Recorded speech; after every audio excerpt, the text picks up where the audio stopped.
नमस्कार दोस्तों, UP special series की यह तीसरी वीडियो है। अपने पिछले वीडियो में उत्तर प्रदेश का इतिहास, उत्तर प्रदेश में प्रथम तथा उत्तर प्रदेश का कुछ क्षेत्रों में प्रथम स्थान, इन सभी बिंदुओं को हम लोगों ने कवर किया है। अब इस वीडियो के माध्यम से हम लोग उत्तर प्रदेश की जनसंख्या, आबादी संबंधी आंकड़े को हम लोग कवर करेंगे।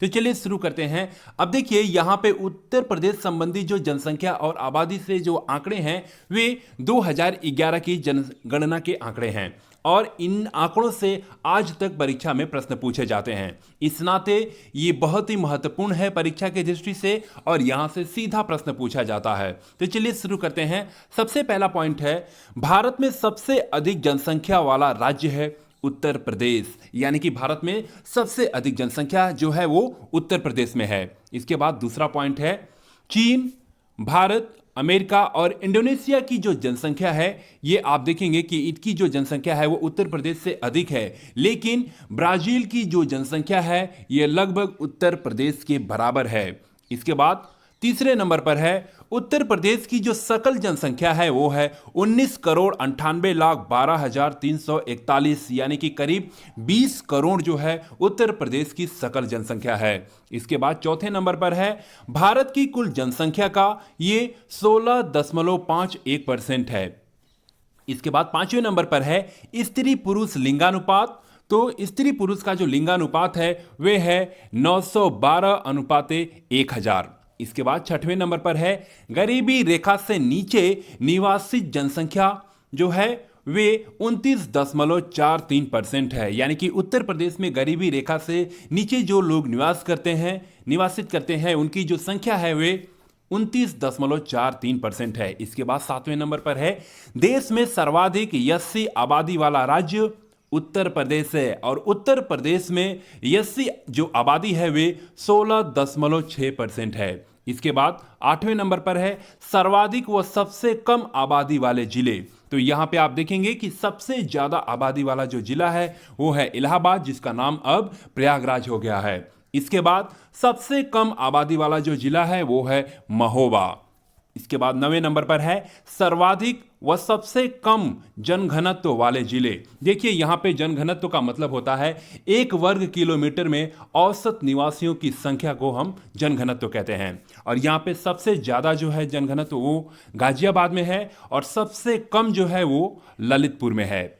इसके बाद 10वें नंबर पर है, सर्वाधिक व सबसे कम औसत साक्षरता वाला जिला। तो यहां पे आप देखेंगे कि जो सबसे ज्यादा जो औसत वाला है, साक्षरता वाला जो जिला है वो है गौतम बुद्ध नगर और सबसे कम औसत साक्षरता वाला जो जिला है वो है श्रावस्ती।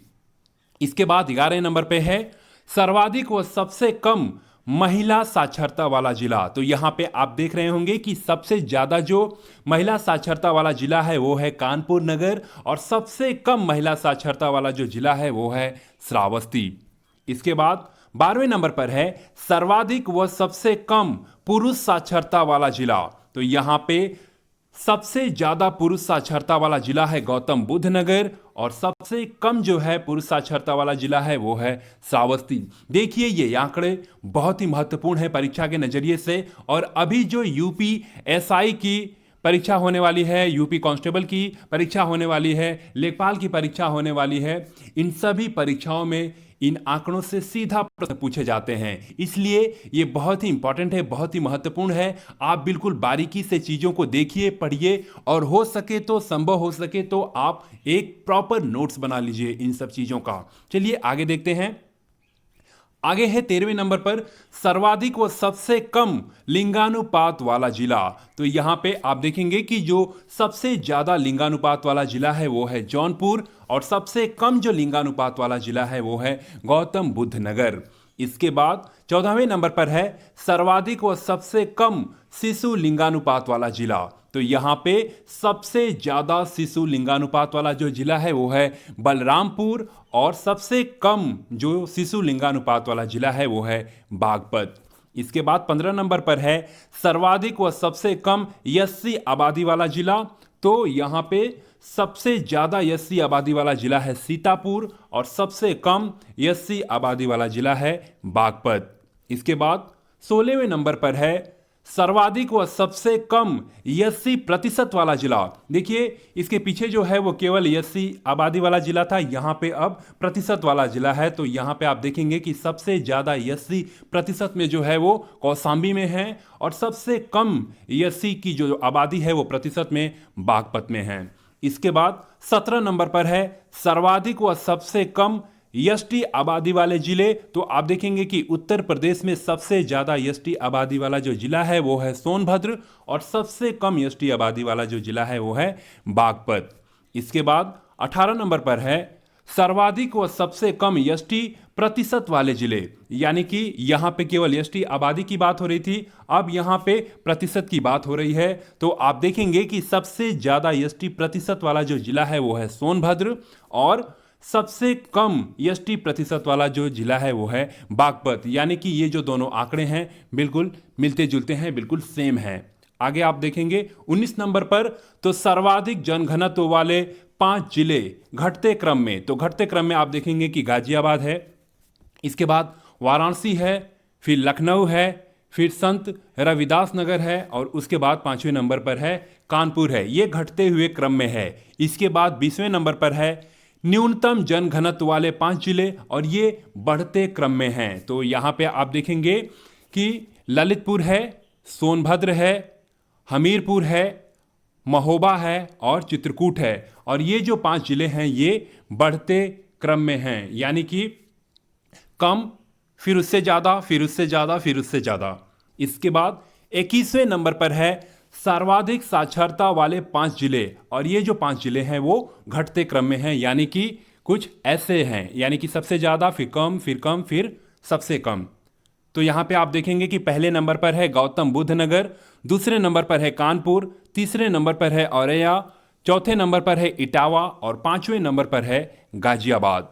इसके बाद 22वें नंबर पर है न्यूनतम साक्षरता वाले 5 जिले, और यहाँ पे ये जो न्यूनतम साक्षरता वाले 5 जिले हैं ये बढ़ते क्रम में हैं, यानी कि अब ये जो है इसमें पहला है श्रावस्ती जो कम है, इसके बाद इससे ज़्यादा बहराइच है, इससे ज़्यादा बलरामपुर है, और इससे ज़्यादा बदायूं है, और सबसे ज़्यादा रामपुर में है।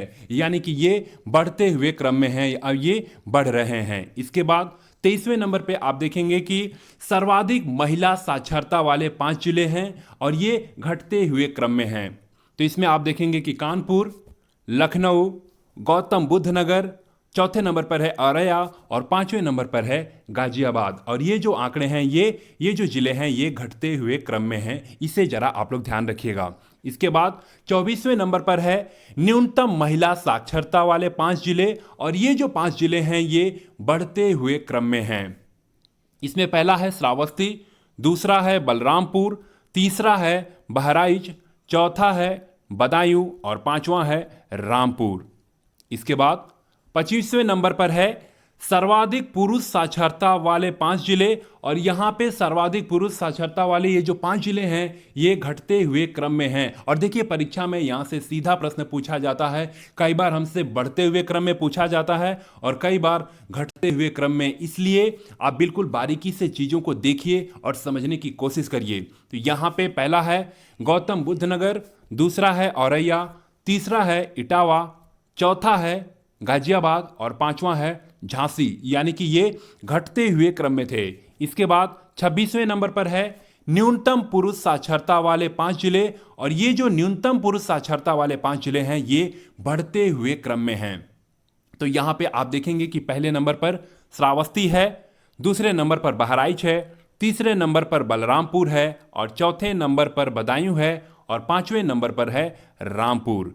इसके बाद 27वें नंबर पर है, और इस वीडियो का अंतिम बिंदु है वो है देश में कुल स्लम आबादी वाले जो राज्य हैं उसमें आप देखेंगे कि महाराष्ट्र पहले स्थान पर है, दूसरे पे आंध्र प्रदेश है, तीसरे पे बंगाल है, और चौथे पे अपना उत्तर प्रदेश है। और यहाँ पे जो स्लम आबादी है वो 9.5% आबादी है, यानी कि उत्तर प्रदेश में जो स्लम आबादी है वो 9.5% है। इस तरह से उत्तर प्रदेश से संबंधित जो जनसंख्या और आबादी से संबंधित जो आंकड़े थे परीक्षा के नज़रिए से, उससे हम लोगों ने कवर किया। अब अपने अगले वीडियो में कुछ और आंकड़ों के साथ मैं आऊँगा, तब तक के लिए धन्यवाद। जय हिंद।